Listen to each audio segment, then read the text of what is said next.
ആദ്യകാലത്ത് 10 വർഷം അധ്യാപകനായി ജോലി നോക്കിയ ശേഷം മന്നം ഏത് ജോലിയിലാണ് ഏർപ്പെട്ടത്?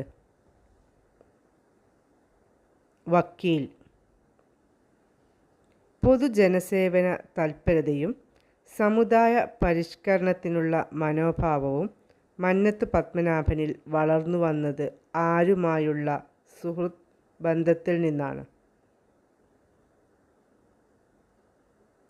ചങ്ങനാശ്ശേരി ഹൈസ്കൂളിലെ അധ്യാപകനായ കപ്പന കണ്ണൻ മേനോൻ.